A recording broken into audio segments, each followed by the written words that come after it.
नमस्कार, स्वागत है आप सभी का जनसत्य न्यूज पर। मैं हूं आपके साथ अनु सिंह। आज की खास बातचीत में एक खास मेहमान हमारे साथ हैं, दिल्ली बीजेपी के नवनियुक्त प्रदेश अध्यक्ष आदेश कुमार गुप्ता जी। उनसे हम जानेंगे कि आखिर संगठन की मजबूती के लिए क्या है उनकी तैयारियां, और साथ ही उन्होंने जब पदभार संभाला है तो दिल्ली में काफी चुनौतियां हैं। कोरोना संक्रमण की चुनौती से दिल्ली वाले जूझ रहे हैं। ऐसे में सरकार के सामने एक मजबूत विपक्ष का होना बेहद जरूरी है।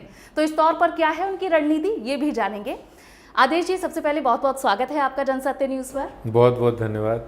और आदेश जी, आपको प्रदेश अध्यक्ष चुना गया है, उसके लिए बहुत बहुत बधाई आपको। जी जी, बहुत बहुत धन्यवाद आप। आदेश जी, सबसे पहले जब इस बात की अनाउंसमेंट हुई कि अब दिल्ली बीजेपी के नए प्रदेश अध्यक्ष आप होंगे, तब कई लोगों के लिए ये नाम बहुत हैरान करने वाला था, कईयों के लिए बहुत नया था। आपको आखिर ये आदेश कब मिला पार्टी की तरफ से कि अब आपको ये बागडोर संभालनी है? ये जिस समय घोषणा हुई थी उससे 1 घंटे पहले ही मुझे पता लगा। और अच्छा। जब हमारे राष्ट्रीय अध्यक्ष माननीय नड्डा जी का फ़ोन आया मेरे पास, तो तभी मुझे पता लगा। और मुझे विश्वास ही नहीं हो रहा था कि मेरी घोषणा हुई है। और भारतीय जनता पार्टी ही एकमात्र ऐसी पार्टी जहां एक किसी कार्यकर्ता को भी बड़े से बड़ी जिम्मेदारी मिल सकती है। बहुत खुशी हुई, लेकिन साथ साथ बहुत सी चुनौतियां भी हैं। उन जिम्मेदारियों को ईमानदारी से निभाना है। बिल्कुल, उन जिम्मेदारियों पर हम आराम से आगे बात करेंगे। लेकिन जब आपने बताया कि तकरीबन 1 घंटे पहले ही आपके पास फ़ोन आया था, और अक्सर इस तरह की जो स्थिति होती है किसी भी एक आम इंसान के लिए, अगर हम अपने आप को भी उस जगह रख कर देखें तो बहुत हैरान करने वाली होती है। जब आपको ये जिम्मेदारी मिली, सबसे पहले आपने किसको बताया, अपने घर परिवार में या फिर अपने लोगों में? एक्चुअली में उस दिन हम लोग लॉकडाउन के पीरियड चल ही रहा था। हाँ। तो दोपहर का समय था, तो हम लोग सीरियल अपने यहाँ लगातार कुछ ना कुछ सीरियल, तो उस समय हम देवों के देव महादेव सीरियल देख रहे थे। उसी समय आया तो सभी लोग इकट्ठे परिवार में थे। हाँ। पत्नी बच्चे सभी लोग, तो सभी को एक साथ इस खबर का पता लगा। तो जिस समय ये धीरे धीरे मीडिया में आया तो एकदम से प्रसन्नता हुई। तो उस समय सभी लोगों को फिर फ़ोन आने शुरू हो गए। तो हमने अपने मम्मी पापा को भी फ़ोन किया। अच्छा।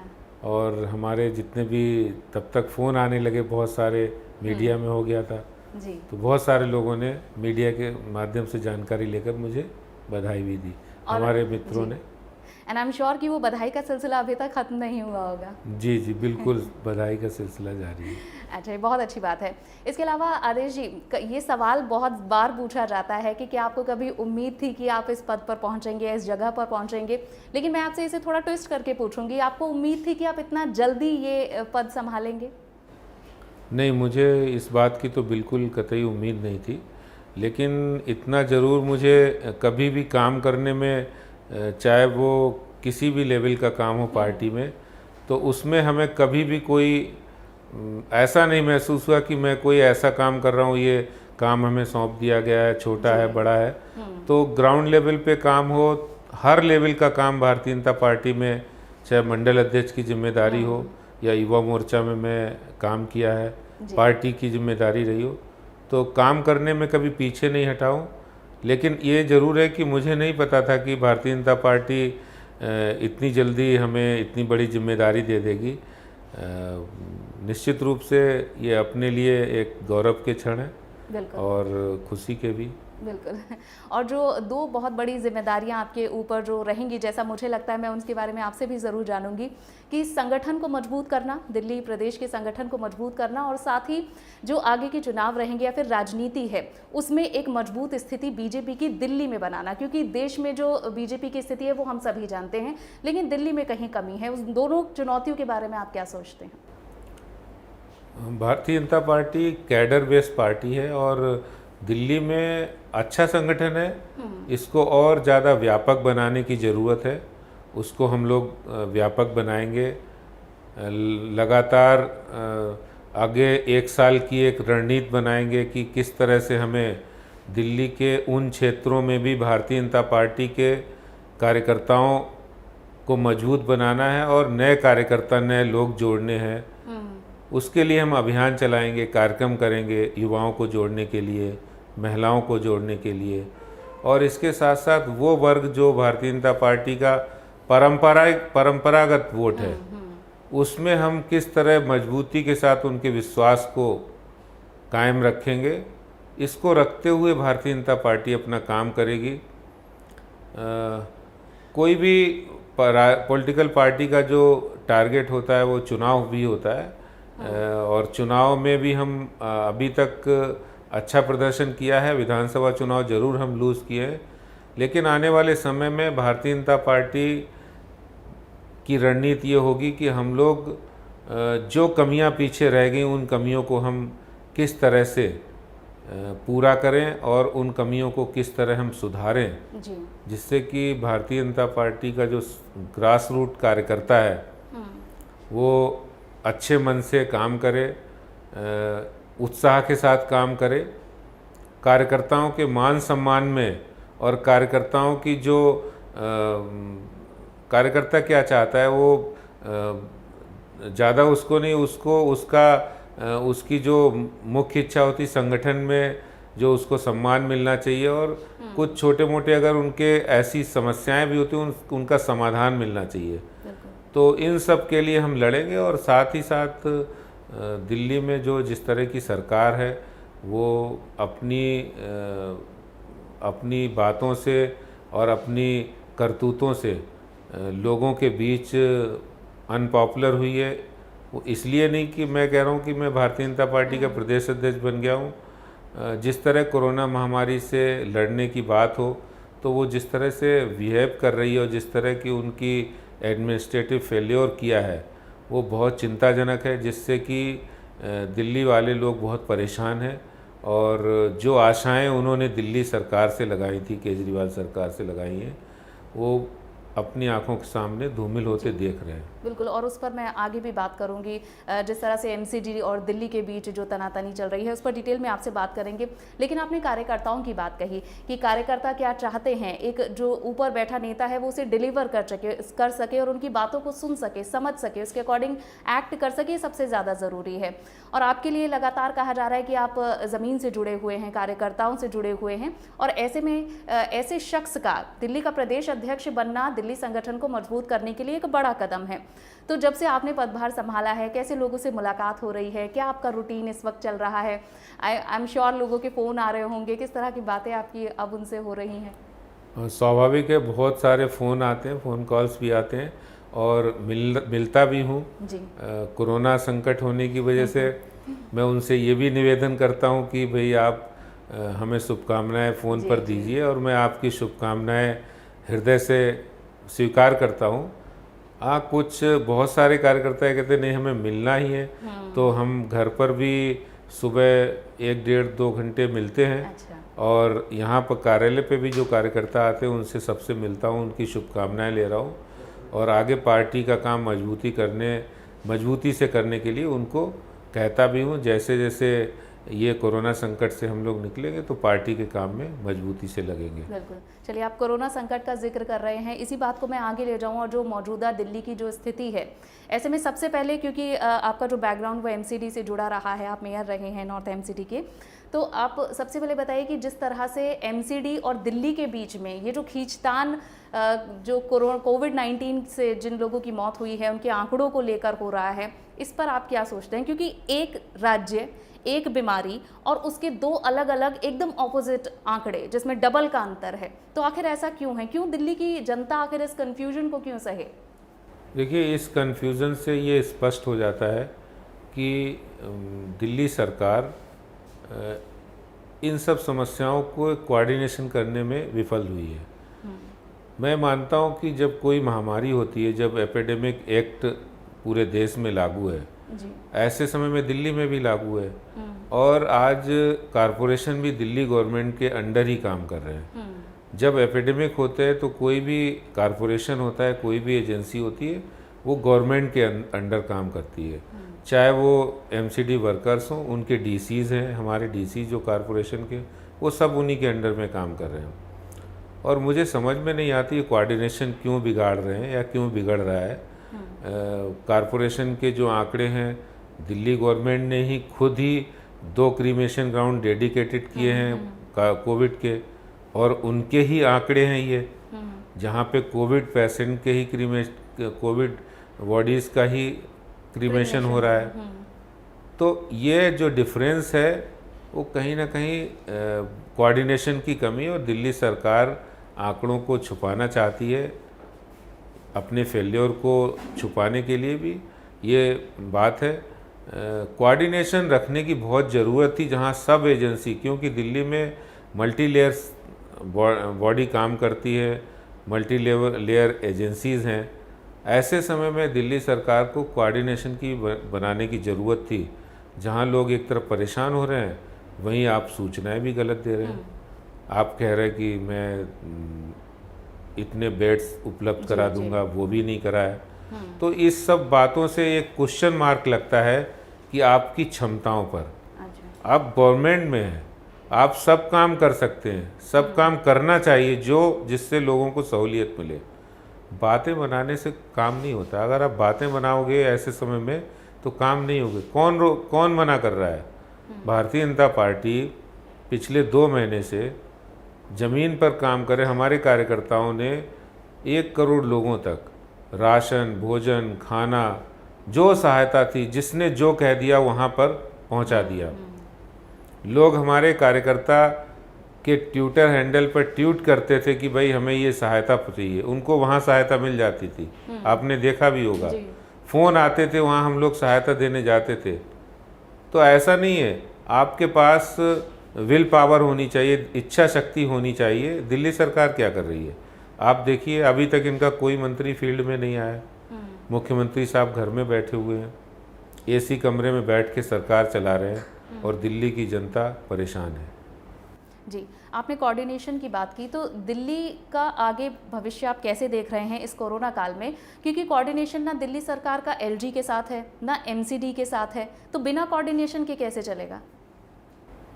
बिल्कुल कोऑर्डिनेशन करना पड़ेगा, बिना कोऑर्डिनेशन के चल ही नहीं सकता। कारपोरेशन के साथ जो ये व्यवहार कर रहे हैं, आप अपने यहाँ के जो एम्प्लॉई हैं, आप उनको कोरोना वॉरियर मान रहे हैं, लेकिन जो कारपोरेशन के एम्प्लॉई हैं, जो कारपोरेशन के सैनिटेशन वर्कर हैं, जो पब्लिक हेल्थ डिपार्टमेंट से जुड़े हमारे वर्कर हैं कारपोरेशन के, आप उनको नहीं मान रहे। अरे वो भी उतने ही रिस्क के साथ काम कर रहे हैं जितने किसी और एजेंसी के लोग जिस रिस्क के साथ काम कर रहे हैं, उतनी ही रिस्क के साथ वो भी कर रहे हैं काम, क्योंकि आप उनको नहीं मान रहे। तो ये जो कोऑर्डिनेशन है, ये आप बनाने की ज़रूरत है। ऐसे समय में उनको इस तरह से एक्ट नहीं करना चाहिए। एक बड़े लेवल पे एक नोडल ऑफिसर तय करना चाहिए, जो आपने कारपोरेशन और दिल्ली गवर्नमेंट की एजेंसी के बीच में नोडल ऑफिसर के रूप में काम करे। मैं समझता हूँ यहाँ पर बहुत सारी कमियाँ रही हैं।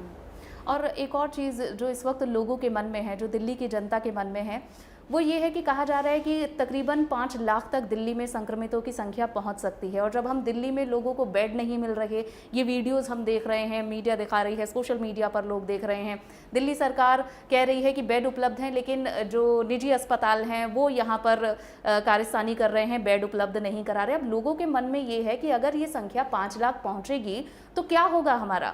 आप ये कह सकते हैं कि बाहर के लोग दिल्ली ना आएँ, लेकिन दिल्ली के लोग कहाँ जाएंगे इलाज के लिए? बिल्कुल, ये तो जिस तरह दिल्ली के उप मुख्यमंत्री साहब ने बयान दिया है, मुझे नहीं लगता कि वो कोई गंभीरता दिखा रहे हैं, और वो बजाय इस तरह के बयान दे रहे हैं जैसे दिल्ली की जनता को डरा रहे हों। डराना नहीं चाहिए उन्हें, वास्तव में ज़मीन पे काम करना चाहिए। आप टेस्टिंग भी नहीं कर पा रहे हैं, ट्रेसिंग भी नहीं कर पा रहे, इलाज भी नहीं कर पा रहे, कुछ भी काम नहीं कर पा रहे प्रॉपर। आपने टेस्टिंग इसलिए घटा दी क्योंकि positive number of Covid positive बढ़ रहे हैं। तो आप अपने आंकड़ों को, सरकारी आंकड़े को छुपाने के लिए, इसका अर्थ ये है कि आप काम नहीं करना चाहते। भाई आप अगर टेस्ट होंगे, पॉजिटिव निकलेंगे, तो आपके ऊपर प्रेशर बढ़ेगा, लोग कहेंगे इतने। तो सारी की सारी जो समस्या की जड़ है, वो आप अपनी नाकामी छुपाने के लिए इस तरह की बातें कर रहे हैं, इस तरह के काम कर रहे हैं, और यही कारण है कि जनता को इतनी परेशानी हो रही।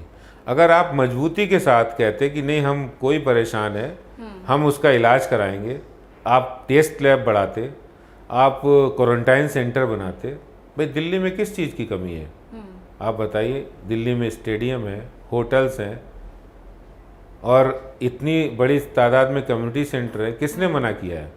आप सरकार में सारे इंतजाम हो सकते हैं, लेकिन विलिंग दिखानी चाहिए, विल पावर होनी चाहिए।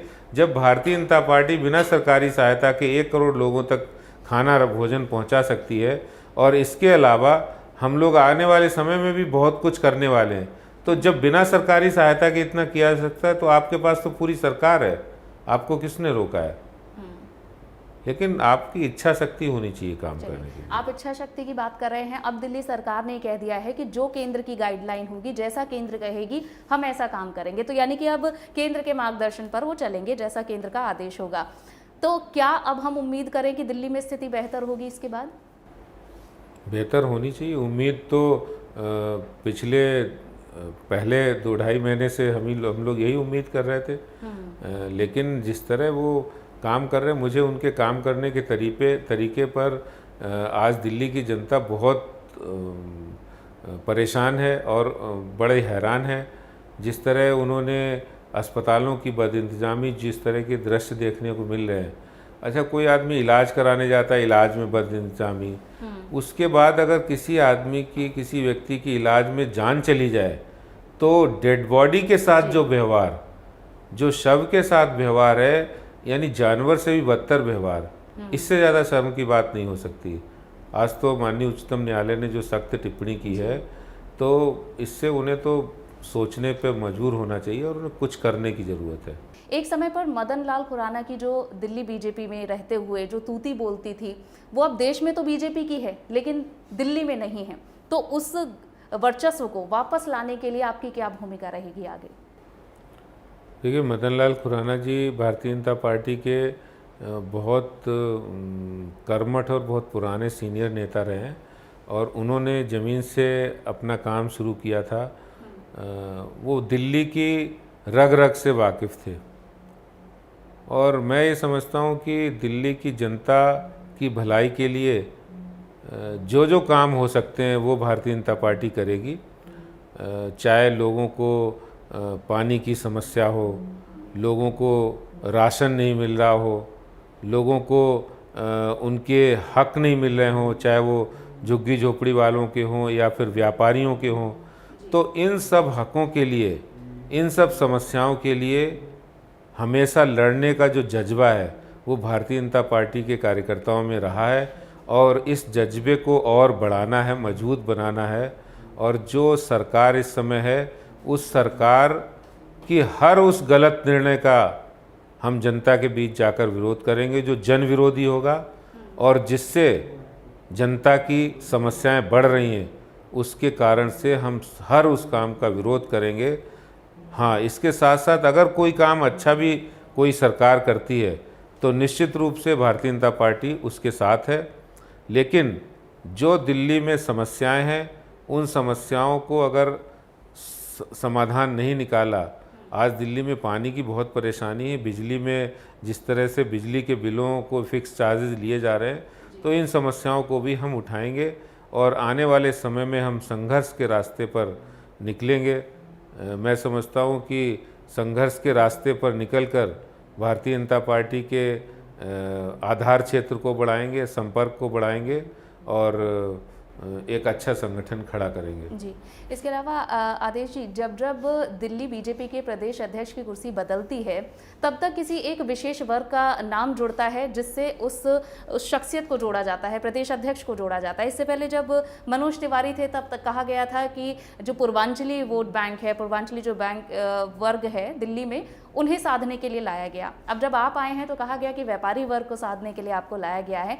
हमेशा एक वर्ग विशेष की ज़रूरत दिल्ली बीजेपी प्रदेश अध्यक्ष को क्यों पड़ती है? पूरी दिल्ली को अगर साधना है तो उसके लिए क्या करना पड़ेगा? देखिए, भारतीय जनता पार्टी एक ही मूल मंत्र पर काम करती है, प्रधानमंत्री जी के सबका साथ, सबका विकास और सबका विश्वास। और कभी भी भारतीय जनता पार्टी जातिगत राजनीति नहीं करती है, सबको साथ लेकर ही चला जाता है। और आज जो भारतीय जनता पार्टी पूरे देश में इतना बड़ा संगठन बना है, इतनी बड़ी राजनीतिक पार्टी है, विश्व की सबसे बड़ी राजनीतिक पार्टी, तो वो सभी लोगों के समर्थन से ही बने हैं, सभी लोगों का विश्वास जीता है तभी, क्योंकि हम सबके हक के लिए लड़ाई लड़ते हैं, हम किसी एक के लिए नहीं, सबके हक के लिए लड़ाई लड़ते हैं। अच्छा, चलिए, अब क्योंकि इस दफ्तर में आप पहले भी बहुत बार आते रहे होंगे और अब क्योंकि अब आपकी पोजीशन चेंज हो गई है, अब आप दिल्ली प्रदेश अध्यक्ष हैं, तो क्या बदलाव आया है, आपके नज़रिए में क्या बदलाव आया है? और साथ ही जब भी एक नई कुर्सी पर नई शख्सियत आती है तो अपने अनुसार कुछ बदलाव किए जाते हैं, तो क्या कुछ दिशा निर्देश आपकी ओर से भी दिए गए हैं?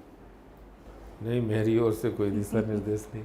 सभी कार्यकर्ताओं से पहले भी मैं मिलता था और आज भी मिलता हूँ। ये है कि हो सकता है उनके नज़रियों में कोई फ़र्क आया हो, मेरे नज़रिए में तो कोई फ़र्क नहीं है।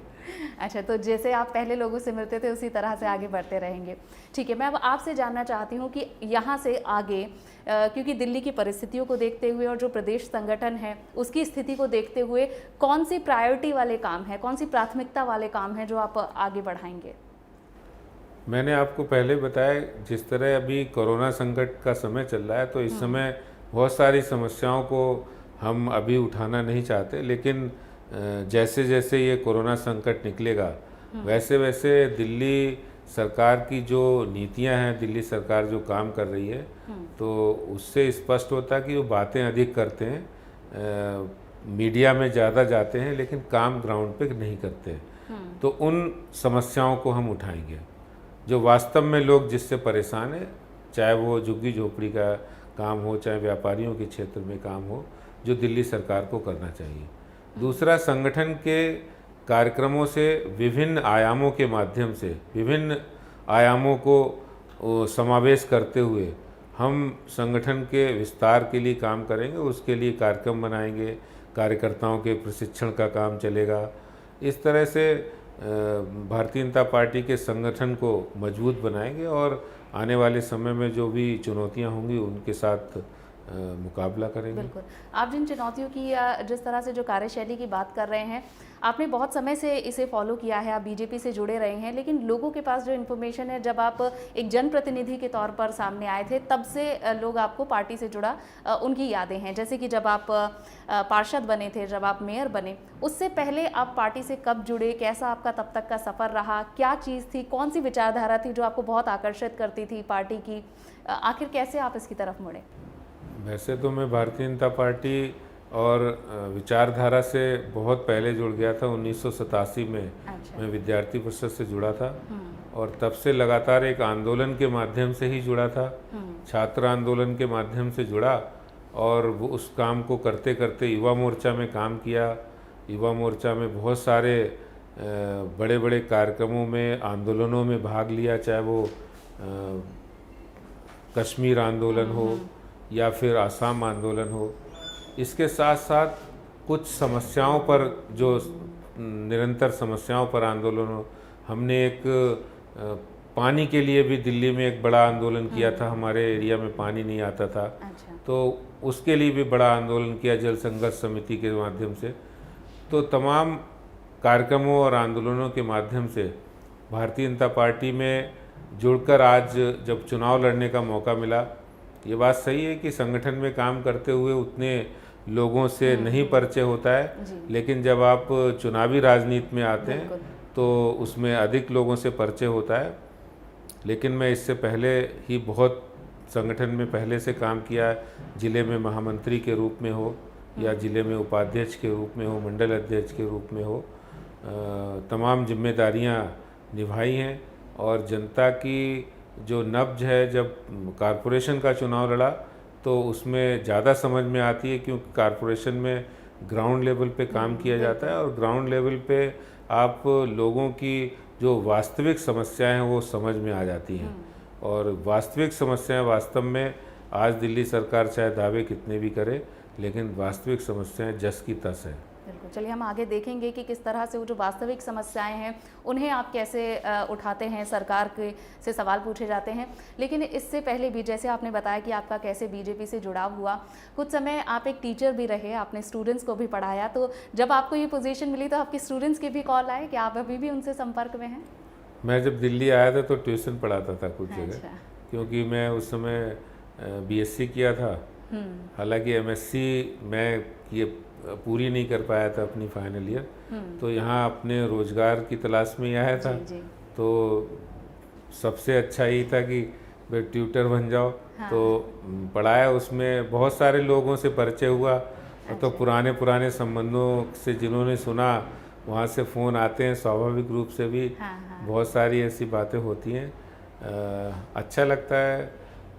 निश्चित रूप से हमारे जितने भी मित्र हैं, पुराने मित्र, उनके भी फ़ोन आए। और आपने बिजनेस भी किया, उसके बाद व्यापारी वर्ग की बहुत बड़ी समस्या है, मैं उस पर भी आपसे जानूंगी, लेकिन सबसे पहले उस एक्सपीरियंस के बारे में भी आप बताइए हमें। बिल्कुल। क्या होता है जब आदमी अपने घर से बाहर निकलता है तो सबसे ज़्यादा जो ज़रूरत होती है बिजनेस की। रोज़गार नहीं होगा तो वो क्या खाएगा और क्या करेगा। तो अपने परिवार के लिए तो करना ही पड़ता है, और उसको हमने अच्छी तरह से किया भी है। लेकिन साथ के साथ मैं संगठन से भी जुड़ा रहा और बिजनेस को करता रहा। मुझे लगता है कि बिजनेस करते करते भी हमें बहुत सारा समय हमने पार्टी को दिया है। बिल्कुल। और जब मैं आपकी पर्सनल लाइफ के बारे में पूछती हूँ, आपके चेहरे पर मुस्कान आ जाती है। इससे पता चलता है कि आप उससे कितना ज़्यादा इमोशनली अटैच हैं। तो अब जब आपको ये जिम्मेदारी मिली है, उसके बाद आपके जो बिज़नेस कलीग भी रहे होंगे या फिर उस क्षेत्र से जुड़े लोग रहे होंगे, तो अब आपको लगता है कि उनकी समस्याओं को उठाना भी बहुत ज़्यादा ज़रूरी है? क्योंकि आपने बीच में जिक्र भी किया था कि व्यापारी वर्ग बहुत ज़्यादा परेशान है इस वक्त, उनके ऊपर बहुत बड़ा संकट आया है। बहुत सारी समस्याएं रही हैं पिछले कुछ दिनों से, और लॉकडाउन पीरियड में तो बहुत नुकसान हुआ है बिजनेस का, स्वाभाविक रूप से भी है। और इसमें केंद्र सरकार ने भी बहुत सारे कदम उठाए हैं, और मैं समझता हूँ कि अभी प्रदेश अध्यक्ष बनने के बाद इन चीज़ों पर ज़रूर मैं भी अध्ययन कर रहा हूँ कि बहुत सारी चीज़ें ऐसी हैं जो अभी छूट गई हैं, जो व्यापार के उत्साहवर्धन के लिए और व्यापार को बढ़ाने के लिए, उनको राहत देने के लिए बहुत कुछ किया जाना बाकी है। हम व्यापारी संगठनों से बात करके अपने क्या सुझाव हो सकते हैं और क्या हम कर सकते हैं, केंद्र सरकार के माध्यम से क्या और ज़्यादा किया जा सकता है, उसके लिए हम ज़रूर करेंगे। मेयर रहते हुए हमने जितनी भी ट्रेडर्स एसोसिएशन हो, चाहे वो सीलिंग का मुद्दा हो या फिर जिस तरह से लोग बहुत परेशान थे इंडस्ट्री को लेके, तो उन सब समस्याओं का हमने मेयर रहते हुए बहुत सारे काम उस समय किए थे। चाहे वो सॉर्टेक्स प्लांट, जितने भी सॉर्टेक्स हैं जो अनाज के प्लांट लगे हुए हैं, उनकी बात हो, तो उनके मुद्दों पर हमने हमेशा आगे उनकी बात रखी, उनकी लड़ाई लड़ी है। और मैं ये भी मानता हूँ कि ये प्लेटफार्म में भी ऐसा है कि हम उन की समस्याओं को हल करेंगे धीरे धीरे करके। जैसे जैसे ये कोरोना काल निकलेगा, उन समस्याओं को लेकर हम आगे बढ़ेंगे। चलिए, जो इस वक्त कार्यकर्ता बहुत शिद्दत से काम कर रहे हैं इस वक्त में भी, तो आप उनको क्या संदेश देना चाहेंगे? क्योंकि अब आप दिल्ली के प्रदेश अध्यक्ष हैं, ये प्रदेश अध्यक्ष बीजेपी दिल्ली के कार्यकर्ताओं को क्या कहना चाहते हैं? ईमानदारी से आप काम करिए, और पार्टी कहते हैं कि कोई देख नहीं रहा है, ऐसा नहीं है।